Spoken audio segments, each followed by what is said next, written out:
বাংলার বুদ্ধিজীবী মহল তারা কোথায়? কোথায় গেল তাদের প্রতিবাদ? কোথায় কোথায় তারা?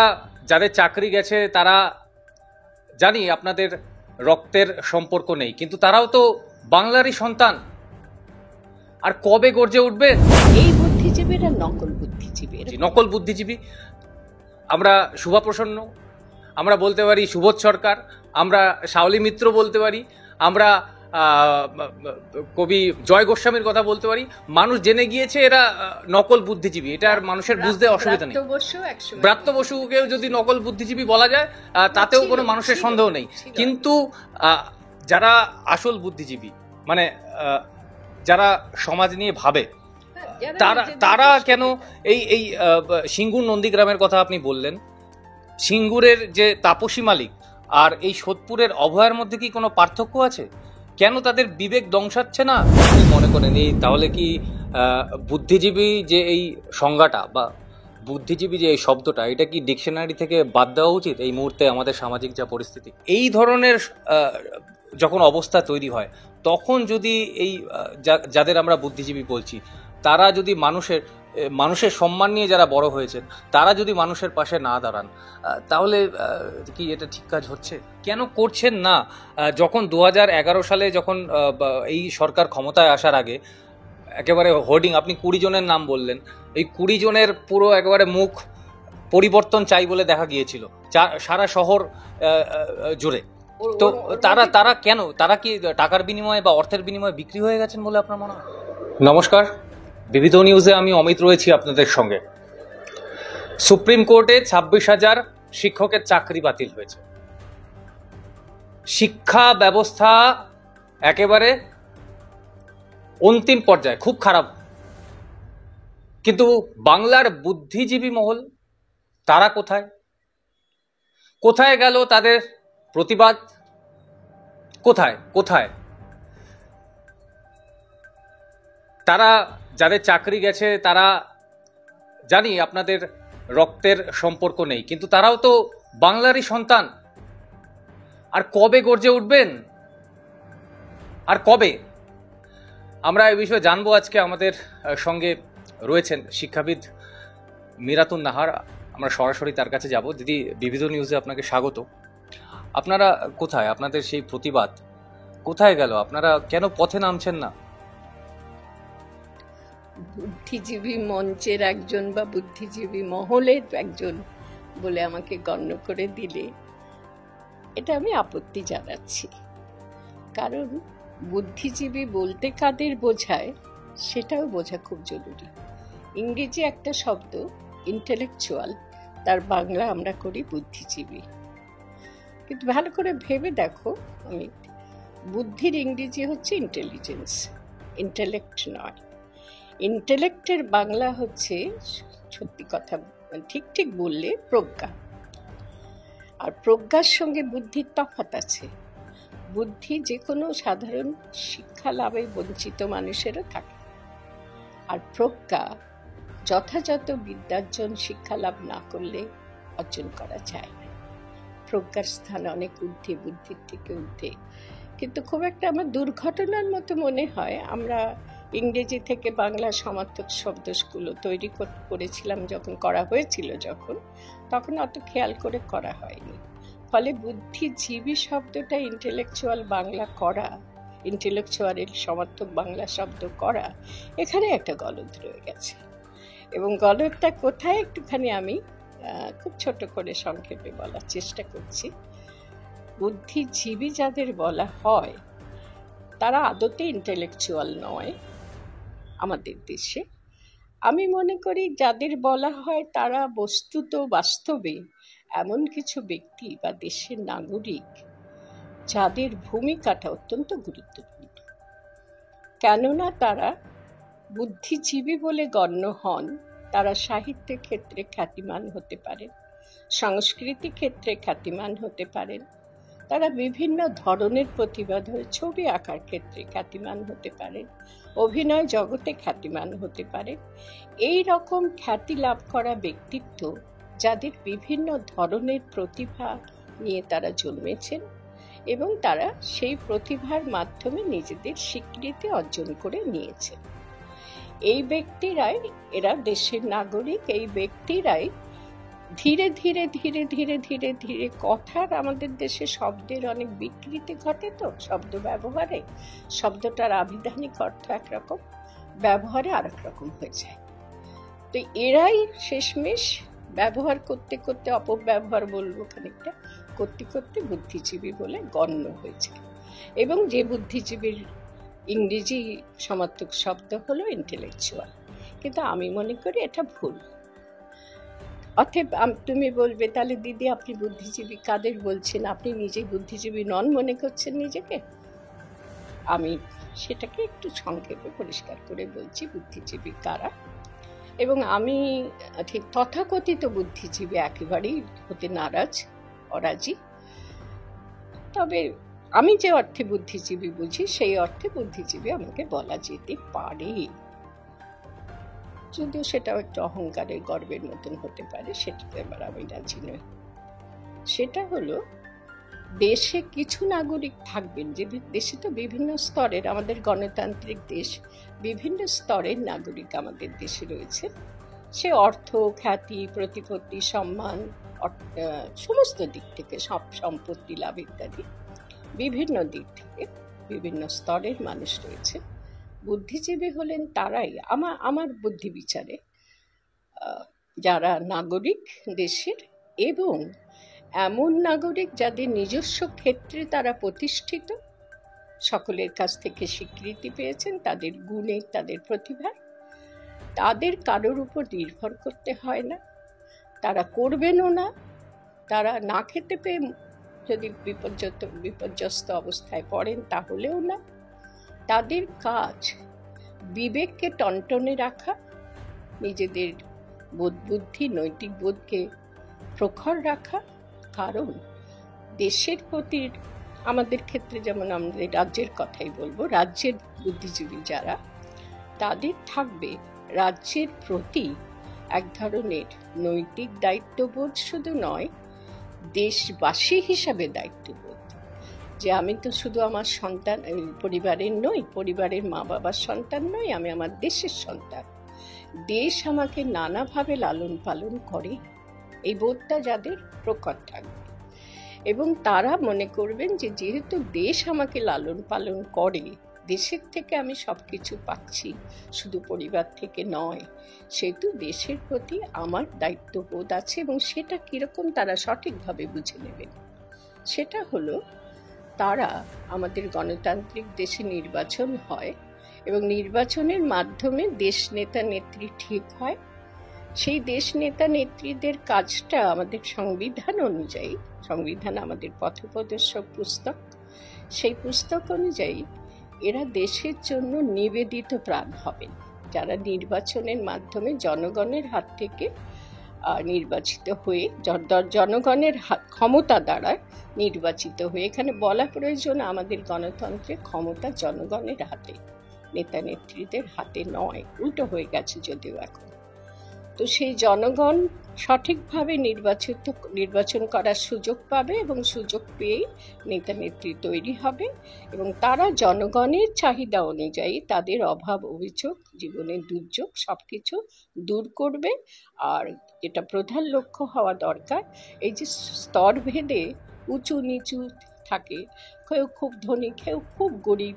আমাদের দেশে যেমন 20% মানুষ অত্যন্ত ধনবান আর 80% মানুষ একেবারে নির্ধন। এই অসমতা দূর করার কাজও তাদের। এটার মধ্যে আবার যদি কেউ অন্য রাজনীতির গন্ধ খোঁজেন, তাহলে আমি তাদের বলবো সেটা খুঁজতে যাবেন না। এটা শুধুমাত্র নৈতিক বোধ থেকে বলা, দেশকে ভালোবেসে বলা, দেশে যেন কেউ অনুন্নয়নের জন্যে বা তাদের প্রতি অনাচার করা হয়েছে, অবিচার করা হয়েছে বলেই তারা দুর্ভোগের মধ্যে রয়েছেন, আর একদল ভোগ করে যাচ্ছে কেবল, এবং ভোগ করে করে দুর্ভোগের মধ্যে পড়ছেন, আর একদল কিছু না পেয়ে দুর্ভোগের মধ্যে পড়ছেন, এমনটি না ঘটে। এইগুলো দেখবে কারা?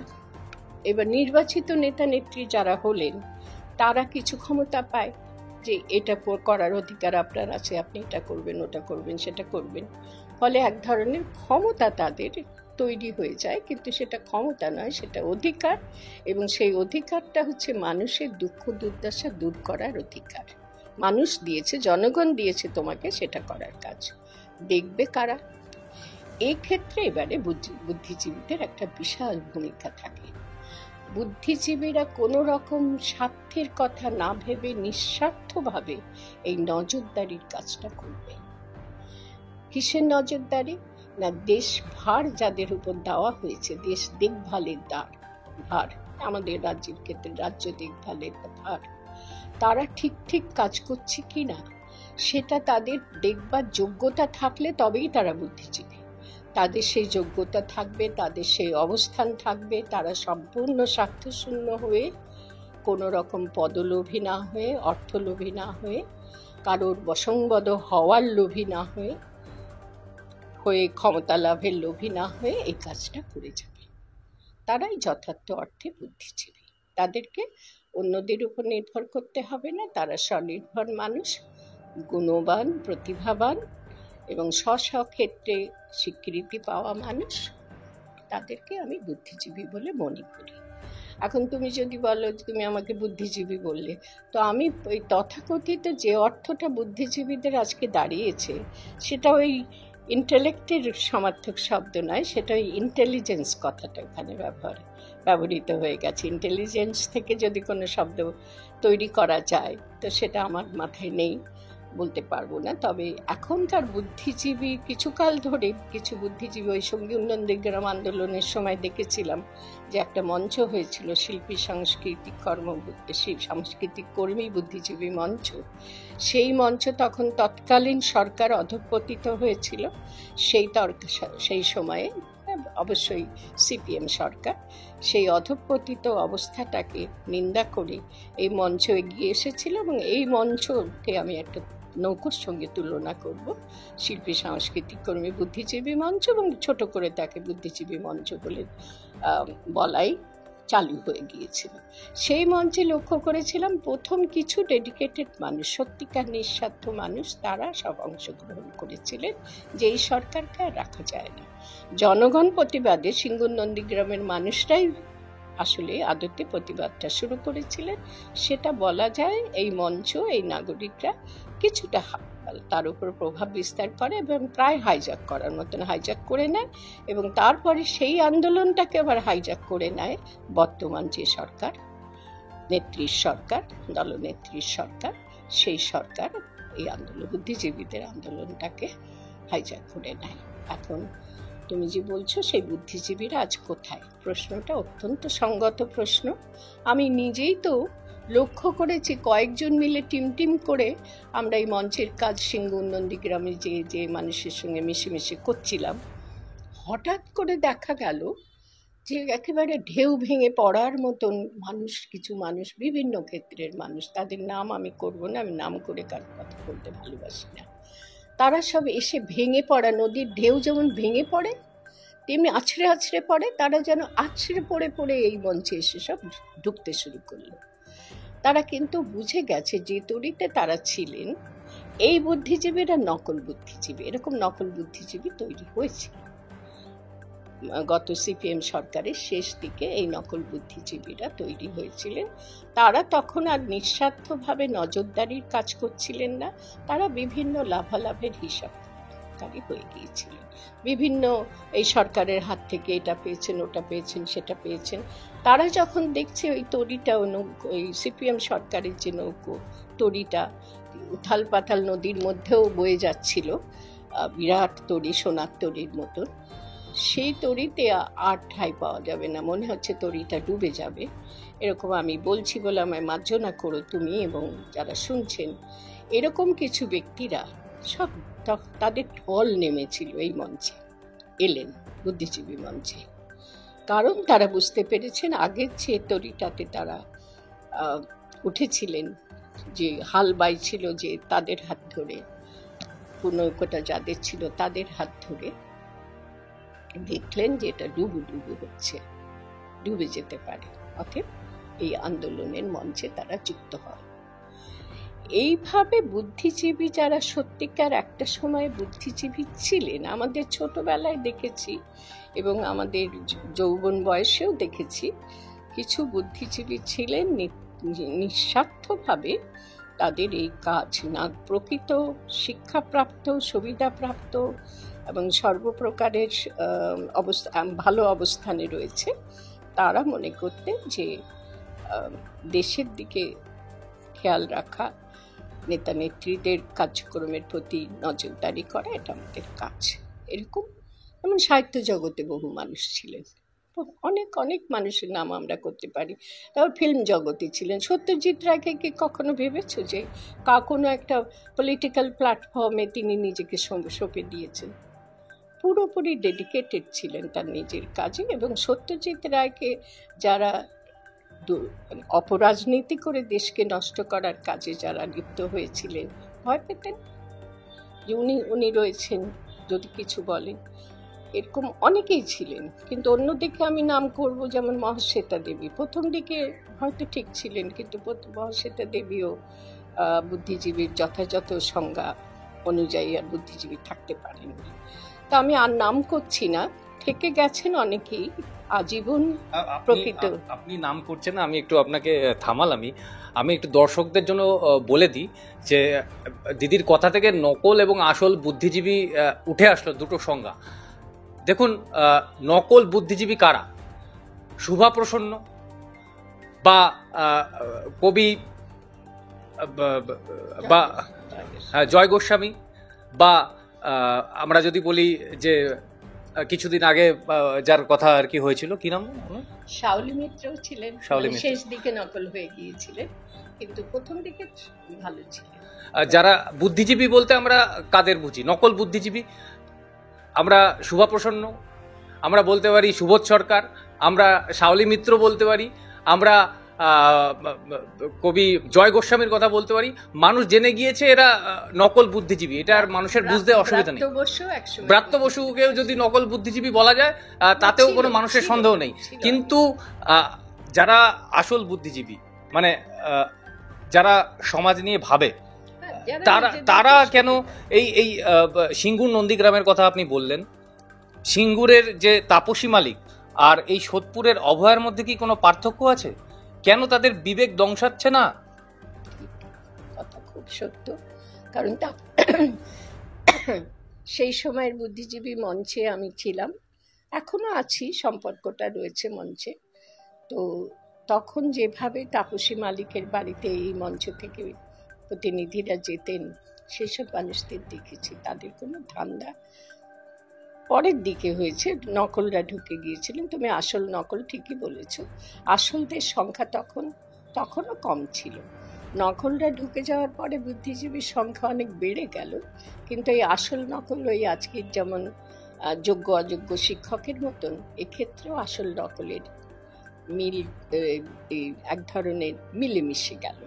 তাতে মুশকিল হলো যে কারা যে আসল কারা যে নকল বোঝা মুশকিল হয়ে গেল। তো এখন তারপরে তুমি যে প্রশ্নটা করেছিলে যে বুদ্ধিজীবীটা, আসল প্রশ্ন তোমার, বেশি বাড়িয়ে লাভ নেই, বুদ্ধিজীবীরা সে কাজ কোথায় গেল? সত্যি সত্যি খুব সঙ্গত একটি প্রশ্ন। এই বুদ্ধিজীবীরা যদি আজকে সেই সময়ে থাকতেন, যেভাবে আমরা বাম শাসনের অধঃপতনের সময়টাকে রীতিমতো রোধ করা গেছে, যে অনেক দিন পরে হলেও একেবারে শেষে, একেবারে অধঃপতনের চূড়ান্ত পর্যায়ে যাওয়ার পরে বুদ্ধিজীবীরা এবং জনগণের দ্বারা প্রথম শুরু হয়েছিল, রোধ করা গিয়েছিল। তারপরে যে শাসনকালটা এখন আমরা ভোগ করছি, সেই শাসনকালের শুরু থেকে, শাসন বলছি বলে খারাপ লাগে, গণতন্ত্রের শাসন বলে কিছু থাকার কথা না। স্বাধীন ভারতে তো কোনো শাসক নেই, স্বাধীন ভারতে সবাই স্বাধীন। শাসক বিদেশি শাসকদের মতন স্বদেশী শাসক থাকবে, তাহলে গণতান্ত্রিক ভারত বা গণতান্ত্রিক দেশের অন্তর্ভুক্ত পশ্চিমবঙ্গ রাজ্যের কোনো অর্থ হয় না। অথচ সেরকম স্বদেশী শাসকদের আমরা আমলে পড়েছি এখন, বিশেষ করে এই সময়ে 2011 সাল থেকে। কেউ যেন আমাকে মনে না করেন যে আগের শাসক, তার সেখানে তো বিরোধিতা করেছিলাম, রীতিমতো বিরোধিতা করেছিলাম।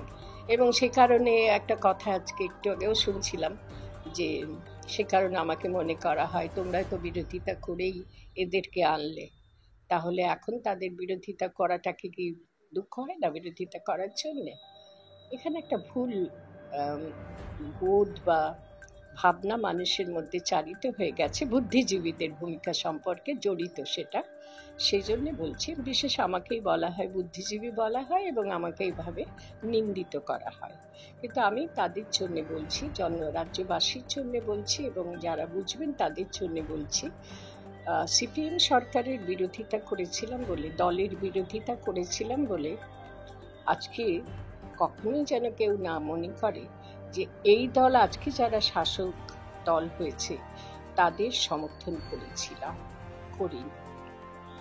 কারণ করার অধিকার আমার নেই। আমি গণতান্ত্রিক অধিকারে বিশ্বাসী। কোনো বুদ্ধিজীবীর অধিকার নেই যে তিনি যাদের বলবেন সেই দল তারা যাদের বলবেন সেই দল ক্ষমতায় আসে। গণতন্ত্রে সেই ক্ষমতা তাদের নেই। গণতন্ত্রে তারা গণতন্ত্র বিঘ্ন হচ্ছে যদি দেখা যায় কোথাও ঘটে, তাহলে সেখানে তারা দাঁড়াবেন। কিন্তু গণতন্ত্রে তারা কারা ভোট পাবে, কারা নেতানেত্রী হবে, সেটা নির্ধারণ করার ক্ষমতা বুদ্ধিজীবীদের নেই, না একজনের, না 10 জনের, না 100 জনের, আছে জনগণের। বুদ্ধিজীবীরা তখন নিতান্তই জনগণ এবং তারা ভোট প্রার্থীদের মধ্যে নির্বাচন করবেন একজন হয়ে।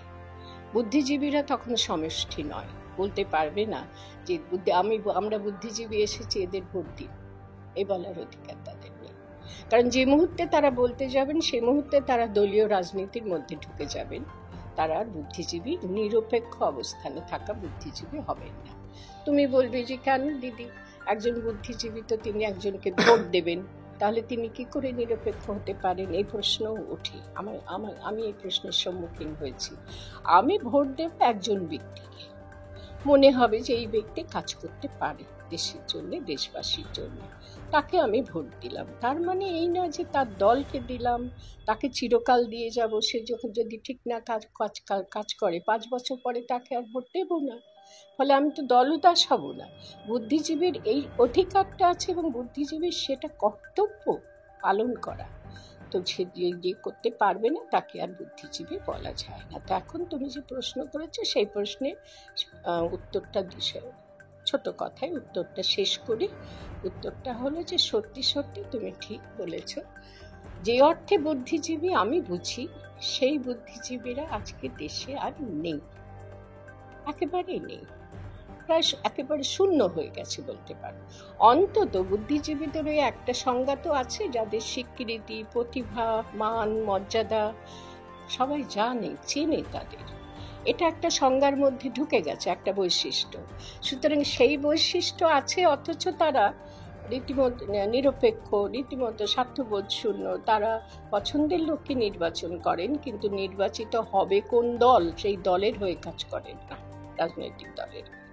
এইরকম বুদ্ধিজীবী এখন আর প্রায় শূন্যের অবস্থানে চলে গেছে। আর একটা বিষয় লক্ষণীয়, সাহিত্য, সংস্কৃতি, সঙ্গীত ইত্যাদি শিল্পক্ষেত্রে বা সাহিত্য ক্ষেত্রে বা সিনেমা জগতে, নাটকের ক্ষেত্রে সেই রকম প্রতিভাবান ব্যক্তিরা বোধহয় আজকে কমেও যাচ্ছে। কারণ স্বাধীনভাবে কাজ করতে পারছে না বলে তাদের ওই ক্ষেত্রগুলো এই সরকারের আমলে নষ্ট করে দেওয়া হয়েছে। ফসল ফলাতে হলে তো ক্ষেত চাই। তো তাদের শিল্প, সংস্কৃতি, সাহিত্য, চলচ্চিত্র, নাটক ইত্যাদির যে ক্ষেত্র, যেখানে তারা ফসল বপন করবে, ফসল তুলবে, তৈরি করবে, সেগুলোকে নষ্ট করে দিয়ে তাদেরকে বাধ্য করা হয়েছে এখনকার যে শাসক দল বা নেত্রী, দলনেত্রী, তাদের সহযোগী হওয়ার জন্য। এবং বুদ্ধিজীবীরা তাদের সেই বুদ্ধিজীবীর সত্তা ত্যাগ করে এখন এনারই আশেপাশে সব ঘুরছেন। কারণ তাদেরকে একেবারে তাদের ক্ষেত্র থেকে উচ্ছেদ করা হয়েছে। যেমন এক দেশ থেকে উচ্ছেদ করা হয়, আমরা বলি না যে রেফিউজি হয়ে যায়, তো উদ্বাস্তু হয়ে যায়, তাদেরকে উদ্বাস্তু বানিয়ে দেওয়া হয়েছে। তাদের নিজের বাস্তু থেকে বাস্তুহারা করে তাদেরকে এই যে দলনেত্রী এখন আছেন, শাসক দলনেত্রী, তারই আশেপাশে থাকার বন্দোবস্ত করে দিয়েছেন বিভিন্ন পদ দিয়ে, এবং তাতে তারা মিলেমিশে গেছেনও। এদের তো এরপরে আর বুদ্ধিজীবী বলা যায় না। বুদ্ধিজীবী সত্তা তারা ত্যাগ করে এখন তারা দলজীবী, মানে শাসক দলজীবীতে পরিণত হয়ে গেছেন অনেকেই হয়তো তারপরে বয়স হয়ে গেছেন, মৃত্যুবরণ করেছেন।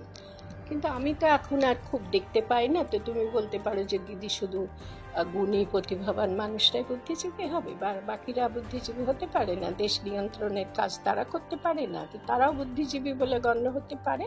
ঠিকই, সেরকম মানুষ এখনো হয়তো কিছু আছে, কিন্তু তারা আড়ালে রয়েছেন, তাদেরকে মানুষ চেনে না, জানে না, সেইভাবে স্বীকৃতি পায়নি। কিন্তু তারা কিছু মানুষ এখনো নিশ্চয়ই আছেন আমার মনে হয়, এবং তারা নিরপেক্ষভাবেই জীবনযাপন করতে পারছেন। আপনি কি মনে করেন এই তাহলে কি বুদ্ধিজীবী যে এই সংজ্ঞাটা বা বুদ্ধিজীবী যে এই শব্দটা, এটা কি ডিকশনারি থেকে বাদ দেওয়া উচিত এই মুহূর্তে আমাদের সামাজিক যা পরিস্থিতি? ডিকশনারি থেকে কোন শব্দ বাদ যাবে না যাবে সেটা আমরা নির্ধারণ করতে পারি না, কিন্তু যেটার অস্তিত্বই দেখা যাচ্ছে না, সেটা রেখে কি লাভ? না, সেটা তো ডিকশনারি তো আর শুধু আমার দেশের জন্য নয়, ডিকশনারি সব দেশের জন্য, সব মানুষের জন্য। ফলে ডিকশনারিতে যে শব্দ একবার স্থান পেয়েছে সে শব্দ থেকে যাবে, শব্দ হিসেবে থেকে যাবে, কিন্তু সেই শব্দ দ্বারা নির্দেশিত মানুষ খুঁজে পাওয়া যাচ্ছে না, এটা হতেই পারে। শুধু তাই নয়, ডিকশনারিতে যে শব্দগুলো আছে, আবিধানিক যে অর্থগুলো থাকে, তুমি তো এটা নিশ্চয়ই লক্ষ্য করেছো, সেই আবিধানিক অর্থগুলো হারিয়ে যাচ্ছে। এখন দেখা যাচ্ছে যে আবিধানিক অর্থ একরকম আর কার্যত প্রচলিত অর্থ আর একরকম, এরকম বহু শব্দ আছে। তো আমি সেরকম ভাবে বলতে পারি যে ডিকশনারি থেকে বাদ যাবে কেন, অভিধান থেকে বাদ যাবে কেন, থাকবে, কিন্তু অর্থটা বদলে গেছে। আগের সেই বুদ্ধিজীবী আর এখনকার বুদ্ধিজীবী এক অর্থে নয়, একটা ব্যবহৃত অর্থ আর একটা হচ্ছে আবিধানিক অর্থ। আবিধানিক অর্থে অভিধানে রয়ে গেছে, আর বাস্তবে যে বুদ্ধিজীবীদের আমরা পেয়েছিলাম তারা হারিয়ে গেছেন বলতে পারো। আমাদের এই রাজ্য থেকে বিশেষ করে আমি বলবো, গোটা ভারতবর্ষে যে হারিয়ে গেছে এমনটি বলবো না। বেশ কিছু বুদ্ধিজীবী এখনো আছেন ভারতে যারা সত্যিকার মাথা তুলে নিরপেক্ষভাবে কথা বলতে পারেন, এখনো কিছু রয়েছেন। তবে আরেকটা দুর্ভোগ ঘটে গেছে, কিছু বুদ্ধিজীবীরা আবার যারা অনেক উঁচু মাপে তারা কিন্তু বিদেশবাসী হয়ে রয়েছে। সেই বিদেশে গিয়ে বিদেশে থেকে ওখান থেকেও কিছু কথাবার্তা বলেন। লক্ষ্য করে দেখবে কিছু বুদ্ধিজীবী আছে তারা এই ভারত রাজ্যের দুর্দশা সম্পর্কে কথা বলছেন, লিখছেন, কিন্তু আমার তাদের সম্পর্কে খুব বেশ একটু কষ্ট হয় তাদের সম্পর্কে ভাবলে, যে বিদেশে গিয়ে সব রকম ভোগ সুখ সুবিধা ভোগ করে আমি নিজের দেশের দুর্দশা সম্পর্কে দুঃখ প্রকাশ করা, সেটা কি সত্যিকার বুদ্ধিজীবীর কাজ? বুদ্ধিজীবী নিজের দেশের দুঃখ দুর্দশার মধ্যে থেকে দুঃখ দুর্দশা দূর করবেন, সেটা হচ্ছে না। আর একটা কারণ বলে শেষ করবো এই প্রসঙ্গ। সেই কারণটা হচ্ছে যে আমরা যখন তরুণী ছিলাম, আমরা এক ধরনের আদর্শ নিয়ে বড় হয়েছিলাম। নিজের ব্যক্তি জীবন থেকেই বলতে পারি, আমরা যাদের পেয়েছিলাম, আমি যেমন তুমি বুদ্ধিজীবী বলেই বলছি, যেমন গৌর কিশোর ঘোষকে পেয়েছিলাম কাছে, গৌরী আয়ুবকে পেয়েছিলাম, আবু সঈদ আয়ুবকে পেয়েছিলাম, এরকম বেশ কিছু মানুষদের পেয়েছিলাম যাদের আশপাশে আমরা তরুণী বয়সী থেকে মেরুদণ্ড সোজা করে কাজ করা কাকে বলে দেখেছিলাম, তাদের দেখে শিখেছিলাম। এই বুদ্ধিজীবীরা কারাবরণ করেছে দেশের জন্য, অন্যায় যখন ঘটছে তার প্রতিবাদ করে।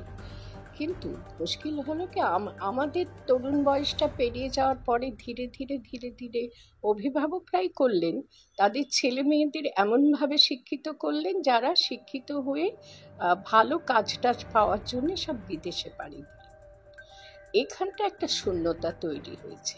আজকে যারা তোমার বয়সী বুদ্ধিজীবী যারা হবে, আমরা তো ওই বয়স থেকেই বুদ্ধিজীবীদের দেখেছি, তাদের দেখে শিখেছি, কিন্তু তোমার বয়সী ছেলে মেয়েরা যাদের দেখে বুদ্ধিজীবী হওয়া কাকে বলে শিখবে, দেশের জন্য নিজেদেরকে নিবেদন করবে, একেবারে নির্লোভের জীবনযাপন করবে, সেই ছেলে মেয়েরা দেশ থেকে সব মা বাবারাই একলা থাকে। এখন বহু মা বাবা দেখবে যে সন্তানরা রয়েছে বিদেশে, আমেরিকায় রয়েছে, লন্ডনে রয়েছে, জার্মানিতে রয়েছে, গর্ববোধ করে। আমার ছেলে, আমার মেয়ে জার্মানিতে, আমেরিকা ইত্যাদি, কিন্তু এখানে ঘরটা নিজেদের ঘরে বসে কান্নাকাটি করে। তারা কিন্তু ওই বিদেশের জীবনযাত্রা সুবিধা পাওয়ার জন্য ছেলে মেয়েদেরকে সেইভাবে তৈরি করেছে। সেই একটা শূন্য জায়গা তৈরি হয়েছে বহুদিন থেকে। আজকে আমার বয়স ৭৬ বছর। তো আমি তো দেখতে পাচ্ছি না যে আমাদের তরুণ বয়সের পরে এমন প্রজন্ম গড়ে উঠেছে যারা এই সময়ে বুদ্ধিজীবীর যথার্থ ভূমিকাটা নিতে পারত। নেই। কেন নেই না? তারা সব পাড়ি দিয়েছে বিদেশে, তাদের মা বাবারা পাড়ি দিতে শিখিয়ে দিয়েছে। যাও আকাশে উঠতে শেখো, ওখানে ভোগের মধ্যে থাকো, দুর্ভোগের মধ্যে থাকবে কেন, এদেশে কি আছে? এই শিক্ষাটা যে পেয়েছে না, তার জন্যই আজকে বুদ্ধিজীবীর যে শূন্যতা, সেই শূন্যতা সেজন্যও তৈরি হয়েছে। আজকে বুদ্ধিজীবী কারা হতে পারো তো বলো? 40-45 বছরের সেই তরুণ তরুণীরা, যখন তারা তরুণ তরুণী ছিল, তারা ধীরে ধীরে দেশকে ভালোবেসে দেশের জন্য কাজ করার, দেশের কাজ করার, যারা কাজ করবে তাদের উপর নিয়ন্ত্রণ রাখা, এই সবগুলো না ভেবে তাদের মা বাবা শেখালো যেখানে থেকে কি করবে, পড়ে থেকে চলে যাও বাইরে, বিদেশে, রীতিমতো উন্নত দেশগুলিতে। ফলে শূন্যতাটা আরো বেশি তৈরি হয়েছে। আমার বয়সে তো আর বুদ্ধিজীবী হয়ে আমার কাজ করার কথা নয়। তোমার থেকে আরেকটু বড় যারা 50 বছর, 45 বছর, 50 বছর, 52, তারা বুদ্ধিজীবী হয়ে থাকলে দেশের কাজ হতো। এই যে এত হাহাকার পড়েছে দেশে আজকে, এই যে নেতা নেত্রীরা যা খুশি তাই করে যাচ্ছে, দেশ নিয়ে ছিনিমিনি খেলছে, দেশবাসীর জীবন নিয়ে, এইখানে একটা বাঁধ দিতে পারত তারাই। তারা কিন্তু আজকে দেশ চলে। আমি বলছি যে যারা সমাজে প্রতিষ্ঠিত ব্যক্তি, তাদের প্রতিভা নিয়ে কোনো কথা বলার ধৃষ্টতা আমরা দেখানোর যোগ্যতা আমাদের নেই, আমরা দেখাতেও চাই না। কিন্তু এই যে বুদ্ধিজীবী সম্মান, এই সম্মান তো মানুষ দিয়েছে আপনাদেরকে, আমরা দিয়েছি। কিন্তু যখন মানুষ বিপন্নতার পথে, 26,000 চাকরি চলে গিয়েছে, আপনি নিশ্চয়ই দেখেছেন যে কিভাবে কান্নাকাটি করছে। তাদের বাড়িতে অনেক বৃদ্ধ মা বাবা রয়েছে, কারোর প্রচুর সমস্যা রয়েছে। কিছুদিন আগেও আমরা অভয়ার ক্ষেত্রে দেখেছি যে একটি মেয়েকে এত কম বয়সে নৃশংসভাবে খুন করা হলো, অত্যাচার করে, শুধুমাত্র দুর্নীতিকে সামনে বা তিনি প্রতিবাদ করেছিলেন বলে। এই ধরনের যখন অবস্থা তৈরি হয়, তখন যদি এই যাদের আমরা বুদ্ধিজীবী বলছি, তারা যদি মানুষের সম্মান নিয়ে যারা বড় হয়েছেন, তারা যদি মানুষের পাশে না দাঁড়ান, তাহলে কি এটা ঠিক কাজ হচ্ছে? হ্যাঁ, সত্যি ঠিক কথাই বলেছ। আজকে যে যোগ্য অযোগ্য শিক্ষকের তালিকা মিলিয়ে মিশিয়ে দেওয়া হয়েছে, যারা করেছে তারা দুরন্ত অপরাধী, অপরাধ চক্র তারা তৈরি করেছে। তো এবং তার ফলে প্রায় 26,000 শিক্ষক পদে নিযুক্ত মানুষ, রাজ্যবাসীর, তাদের চাকরি গেল এবং কান্নাকাটি হচ্ছিল। লক্ষ্য করেছে কি, কান্নাকাটি করছে তারা। কারোর মধ্যে বিক্ষোভ বা প্রতিবাদের এক ধরনের জোরালো ভাব কারোর মধ্যে লক্ষ্য করছো? নেই। কারণ হচ্ছে, তুমি যেটা বলছো যে বুদ্ধিজীবী, তুমি একটা কথা উচ্চারণ করছো, আমার খুব লজ্জা করছে এবং আমি সেটাতে একটু প্রতিবাদ জানাচ্ছি যে এই আপনি যেমন বুদ্ধিজীবী এরকম একটু বলছো। আমি ওই বুদ্ধিজীবী হতে চাইনি, কখনো হইও নি, এখনো নই। আমি একজন নাগরিক, নিজের কর্তব্য বুঝি, দায় বুঝি, এককভাবে, আমার কোনো গোষ্ঠী নেই, সমষ্টি নেই। একটা সময়ে ওই বুদ্ধিজীবী মঞ্চে ছিলাম, এখনো লিঙ্ক রয়েছে, কিন্তু তারা সঠিকভাবে কাজ করতে এখন পাচ্ছি বলে আমার মনে হচ্ছে না। আমি সেটা খুব অনুভব করি। আর এই যে শূন্যতার জায়গা বললাম, সেখান থেকে সত্যি সত্যি একটা প্রবল বিক্ষোভ, আলোড়ন উঠে আসা উচিত ছিল, কিন্তু সেরকম ছবি আমরা দেখতে পাচ্ছি না। তার একটা কারণ, একটা স্থূল কারণ আছে। সে কারণটা বললে অনেকে হয়তো রেগে যাবে আমার উপরে, কিন্তু একটা স্থূল কারণ আছে। আজকে আমাদের গোটা ভারতবর্ষের ব্যবস্থাপনায় এবং রাজ্য ব্যবস্থাপনার মধ্যেও ঢুকে গেছে একটা অধঃপতিত রাজনীতি বা রাজনৈতিক চেতনা সম্পন্ন কিছু মানুষ। সব মানুষ যারা খুব দুর্ভোগের মধ্যে রয়েছেন, কষ্টের মধ্যে রয়েছেন, তারাও তার মধ্যে অন্তর্ভুক্ত হয়ে গেছেন, অন্তর্ভুক্ত তাদের করে নেওয়া হয়েছে। সেটা হচ্ছে দলীয় রাজনীতি। আজকে দেখবে, আজকে যারা বিক্ষোভ জানাচ্ছে রাস্তায়, এই যে যোগ্য অযোগ্য শিক্ষকদের মিলেমিশে দিয়ে বিচার ব্যবস্থার মাধ্যমে সম্পূর্ণ তালিকাটা, শিক্ষকদের শিক্ষকতা করছিল যারা, তাদের তালিকাটা সম্পূর্ণ বাতিল করে দেওয়া হলো। এই যে ব্যবস্থাপনা, এই ব্যবস্থাপনার বিরুদ্ধে বিক্ষোভ যারা জানাচ্ছে, যারা আপত্তি করছে, বলছেন, প্রত্যেকেরই কোথাও না কোথাও, আমি দুঃখের সঙ্গে জানাচ্ছি, কাউকে আমি অপবাদ দিতে চাইছি না, দেখবে লক্ষ্য করে, তোমরা ইয়াং, তোমাদের লক্ষ্য করা উচিত, এটাকে ঘিরেও এক ধরনের দলীয় রাজনীতি তৈরি হচ্ছে। যারা করেছে তারা দলীয় রাজনীতি করেছে, দলীয় শাসক দল তারাই এটা করেছে। এইরকম মিলেমিশে দিয়ে চাকরি দিতে হবে না, চাকরি তারা দিতে চায় না এই রাজ্যে। এবং যারা আজকে বিক্ষোভ জানাচ্ছে বা আন্দোলনে সামিল হচ্ছেন, তারাও কিন্তু এক ধরনের দলীয় রাজনীতি করেন। আমার তাদের সকলের উদ্দেশ্যে একটাই বক্তব্য, আমি বুদ্ধিজীবী নই, কিন্তু প্রজ্ঞা লাভের সাধনা আমি জীবনভর করেছি। প্রজ্ঞা যাকে বলে উইজডম, ভেতর থেকে আত্মিক দৃষ্টি লাভ করা যায়, বিদ্যাচর্চার মাধ্যমে করা যায়, আবার বংশানুক্রমেও হয়। তো সেই প্রজ্ঞা আমি চর্চা করার চেষ্টা করেছি। সেই প্রজ্ঞা বা উইজডমের মাধ্যমে যেটা জানতে পারছি, সেটা হলো যে আজকে আমরা দলীয় রাজনীতির আবর্তে খুঁজছি। সেটাও তৈরি হয়েছে দলীয় রাজনীতি। দলীয় রাজনীতি মানে কি? যারা সেই রাজনীতি করে যেটা শুধু তাদের দলের স্বার্থের জন্য, দলের প্রতিষ্ঠা, দলের ক্ষমতা পুনর্বার লাভ করা, দলের ক্ষমতা যাতে না তাদের ছেড়ে যায় সেই প্রচেষ্টা করা, তার নাম দলীয় রাজনীতি। দলীয় রাজনীতি করুন, আমার মনে হয় কোনো আপত্তি নেই, কিন্তু দল হবে দেশের জন্য, দেশ দলের জন্য বা দেশবাসী দলের জন্য জীবনযাপন করবে না। কিন্তু দল দেশের জন্য হয়নি, দল ওই রাজনীতি করি না, বা আমাদের বলতে হয় না রাজনীতি যেন একটা খারাপ ব্যাপার হয়ে গেছে। কিন্তু আমি বলি রাজনীতি খারাপ হবে কেন? রাজনীতি তো দেশকে গঠন করার জন্যে যে নীতি, সেটাই রাজনীতি। দেশ যেন অধঃপথে না যায়, দেশ যেন ধ্বংস না হয়, ধ্বংস থেকে রক্ষা করে গঠনমূলক কাজ করবে যারা, তাদের নীতিটা রাজনীতি। তো সেই রাজনীতি আজকে দলীয় রাজনীতিতে রূপান্তরিত হয়েছে। এবং আজকে যে তুমি বললে এত বড় একটা ঘটনা, 26,000 শিক্ষকের পদ চলে গেছে এবং বিচার ব্যবস্থার মাধ্যমেই সেটি হয়েছে। এবং বিচার ব্যবস্থা আমাদের দেশে এমন একটা অবস্থান নিয়েছে যেন বিচার ব্যবস্থা থেকে কিছু হলে তার বিরুদ্ধে আর কিছু করার নেই, সেখানে আর কিচ্ছু করার নেই, টুটো জগন্নাথ। যার ফলে কান্নাকাটি পড়ে গেছে, কি হলো, বিচার থেকে, সুপ্রিম কোর্ট থেকে এরম রায় দিয়েছে, তো আর কিছু করার নেই, আমাদের জীবন ধ্বংস হয়ে গেল। আমার মনে হয় এমনটি কেন হবে? কোনো ওয়ে আউট, কোনো রকম বিকল্প পন্থা নেই। আর বাতিল করে দেওয়া হলো একটা তালিকা, কারা করেছে, কেন করেছে, কী উদ্দেশ্যে করেছে ধরা হলো না। বিচার ব্যবস্থার আসল কাজ তো অপরাধী নির্ণয় করা, এক্ষেত্রে অপরাধী নির্ণয় করা হলো? এই প্রশ্নটা তো বুদ্ধিজীবী মহলই তুলতে পারত নিঃস্বার্থভাবে, শুধুমাত্র নিজেদের অবস্থান সম্পর্কে নিজেরা রীতিমতো প্রত্যয়ী হয়ে বলতে পারতেন। তারা শট তুললে, 20 জন বুদ্ধিজীবীও যদি শট তুলতেন, তার একটা প্রতাপ থাকতো, তার একটা ওজন থাকতো।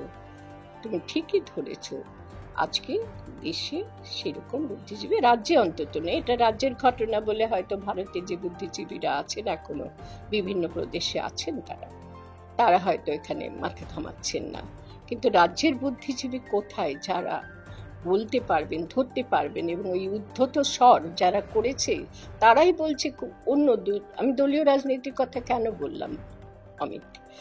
বললাম এই জন্যে, কারণ দিব্যি উঁচু গলায় সাংবাদিক সম্মেলন করে এই ঘটনাটার পুরো দায় এই বিচার ব্যবস্থার উপরে না ফেলে দিয়েও সেখানে করার হিম্মত নেই, তাদের অপরাধী করার হিম্মত নেই, বা বলবে না, সেদিকে চাতুর্য আছে, বলে দিল করেছে সিপিএম এবং বিজেপি দল।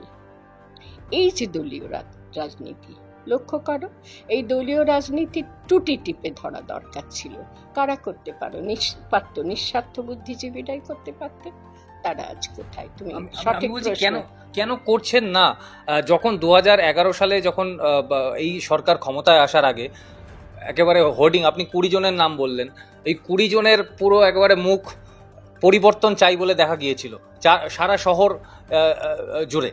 তো তারা কেন, তারা কি টাকার বিনিময়ে বা অর্থের বিনিময়ে বিক্রি হয়ে গেছেন বলে আপনার মনে হয়? না, তারা সকলে এখন আর নেই। তাদের যে পরিবর্তনের হোর্ডিং হয়েছিল ওখানে অনেক কারচুপি হয়েছিল, ওখানেও রাজনীতি, দলীয় রাজনীতি ঢুকে গেছিল। তখন একটা এই বর্তমান শাসক দলনেত্রী, তখন তিনি এদেরকে সব নিজের আঁচলে বাঁধতে চেয়েছিলেন। এবং আমি দুঃখের সঙ্গে জানাচ্ছি যে আমি পরে জানতে পেরেছি, আমি নিজে দেখিনি, ওই ছবিগুলোর মধ্যে নাকি আমার ছবিও ছিল, কিন্তু সেটা প্রজেক্ট করা হয়েছে, ওপর থেকে দিয়ে দেওয়া হয়েছে। আমার ছবি ওখানে ছিল না, আমি ছিলাম না। আমি আসলে অত উপরের তলার মানুষ নই। তো যারা ছিলেন, যাদের নাম ছিল, ছবি ছিল, তারা অনেক উপরের তলার মানুষ ছিলেন। একটা ঘটনা যে তাদের মধ্যে অনেকেই পৃথিবী ছেড়ে চলে গেছেন, অনেকেই, বেশ কিছু জন যারা সত্যিকার ঠিকঠাক বুদ্ধিজীবী ছিলেন তারা পৃথিবী ছেড়ে চলে গেছেন। অনেকেই বয়স্ক হয়ে গিয়ে অথর্ব হয়ে গেছেন। আমারও বয়স হয়েছে, এখনো অথর্ব হয়নি, কিন্তু আমারও তো এমন বয়স হয়েছে যে বয়সে আর সেই তেজ থাকার কথা নয়, সেই রকম সক্ষমতা থাকার কথা নয়। আর তুমি যে প্রশ্ন তুললে সেটার উত্তর তো আমি আগেই দিয়েছি। এখন আর বুদ্ধিজীবীদের জায়গাটা, বুদ্ধিজীবী যারা হতে পারত তারা সব এখন সব বিদেশজীবী হয়ে গেছে, বিদেশের ভোগ সম্ভোগবাদী হয়ে গেছে।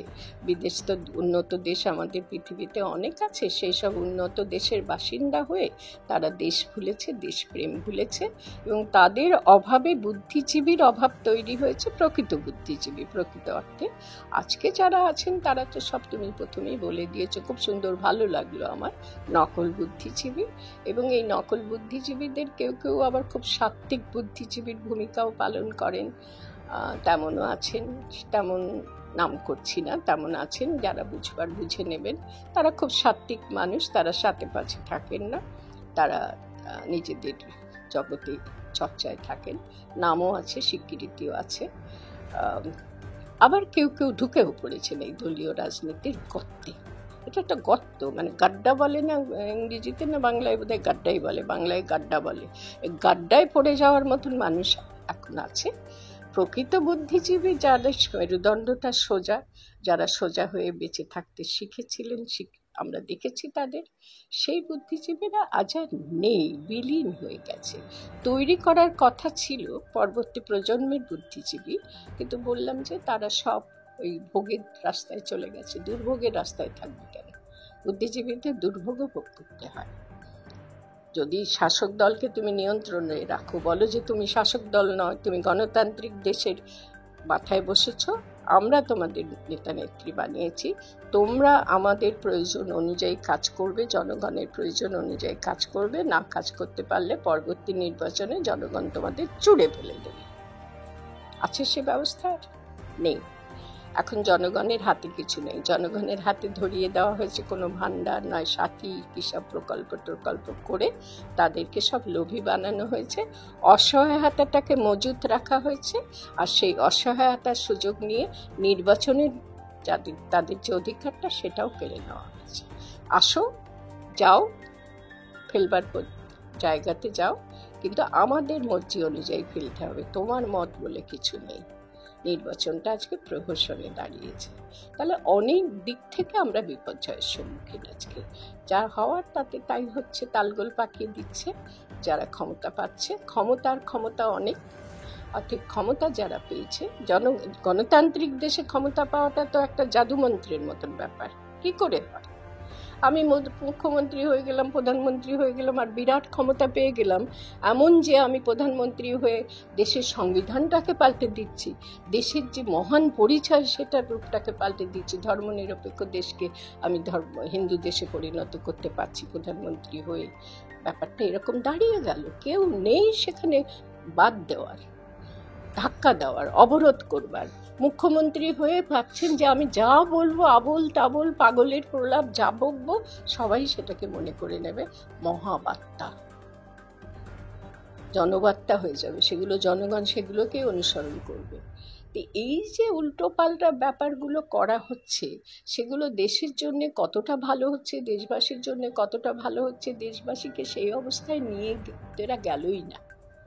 দেশবাসী সেই অবস্থা নেই। অধিকাংশ দেশবাসী আজকে অসহায় অবস্থায় রয়েছে। তোমরা তরুণরা আজকে চাকরিহারা, জীবিকা নেই তোমাদের। তরুণদের আজকে, তরুণ তরুণীদের জীবনে জীবিকা নেই, ছুটে ছুটে বেড়াচ্ছে। এত আর্ত অবস্থা তাদের, আর্ত মানে অসহায় অবস্থা তাদের, যে তারা ক্ষোভ বিক্ষোভের পথে যাবে, নাকি এই আর্ত অবস্থার মধ্যে কোনো রকমে টিকে থাকার চেষ্টা করবে। সার্ভাইভালের জন্যে, বেঁচে থাকার জন্যে লড়াইটাই তাদের জীবনে বড় হয়ে উঠেছে। তারাই অন্যায় অপরাধ গড়ে তুলছে যে সরকার বা শাসক দল, সরকার নয় শাসক দল, তাদের বিরুদ্ধে লড়াই করার শক্তিটাকে তৈরি করতে পারছে না। বেশ বলা যেতে পারে যে সত্যিকার যারা সেরকম ভাবে তৈরি হতে পারত, তাদের সেই তৈরি হওয়া অবস্থাটা হতে দেওয়া হয়নি এবং তারা দেশ ছেড়ে চলে গেছে। যারা আছে তাদেরকে অসহায় বানিয়ে রাখা হয়েছে সব স্তরে। আর বুদ্ধিজীবীর বলে আর কেউ নেই, কেউ নেই। আমাকে বলছো যে না, এটা ভুল বলছো। আমি বুদ্ধিজীবী মানে বুদ্ধিজীবীদের, এখন যে বুদ্ধিজীবীর কথা, সেই বুদ্ধিজীবীরা অনেক বুঝে কাজ করে, বুদ্ধি করে কাজ করে। আমি বুদ্ধি করে কাজ করতে পারি না, সেই বুদ্ধি আমার নেই, অতি বুদ্ধিজীবী আমি নই। আবার বলছি, প্রজ্ঞাতে আমি বিশ্বাসী। আমি যা কিছু করি আমার প্রজ্ঞাই আমাকে সেই ক্ষেত্রে নির্দেশ দেয় যে এটা তোমার করণীয়, এটা তোমার করণীয় নয়। সেই অনুযায়ী আমি কাজ করি। অথবা আমি যদি প্রজ্ঞা নির্ভর একজন ব্যক্তি আমাকে বলো, আমি মেনে নিতে রাজি আছি, কিন্তু বুদ্ধিজীবী নই, বুদ্ধি করে কাজ করতে পারি না। তাহলে তোমার এই এখানে আমি প্রতিক্রিয়া দিতাম না। বুদ্ধিজীবী হলে, বুদ্ধি থাকলে, সেই বুদ্ধি থাকলে। অর্থাৎ আপনারা শুনতেই পারলেন, খুব সুন্দর একটা আলোচনা দিদির সঙ্গে। এবং মূলত যে কথাটা উঠে আসলো, আমরা তরুণ প্রজন্ম জীবন জীবিকার লড়াই করছি, চাকরি চলে যাচ্ছে, আঁকড়ে ধরে কাউকে বাঁচার চেষ্টা করছি, এবং সেটা অবশ্যই বুদ্ধিজীবী সমাজের বুদ্ধিজীবী সমাজকে আঁকড়ে ধরে বাঁচার চেষ্টা করছি, কিন্তু তাদেরকে কোনো সহায়তা করতে দেখা যাচ্ছে না। আমি জানি না এই প্রতিবেদন তাদের কাছে গিয়ে পৌঁছবে কি না। যদি একটু সংবেদনশীলতা আনেন, তাহলে অবশ্যই আমাদের যুব সমাজের পাশে দাঁড়াবেন আপনারা। এই মিনতি রইল। আপাতত শেষ করছি। দেখতে থাকুন বিবিধ নিউজ।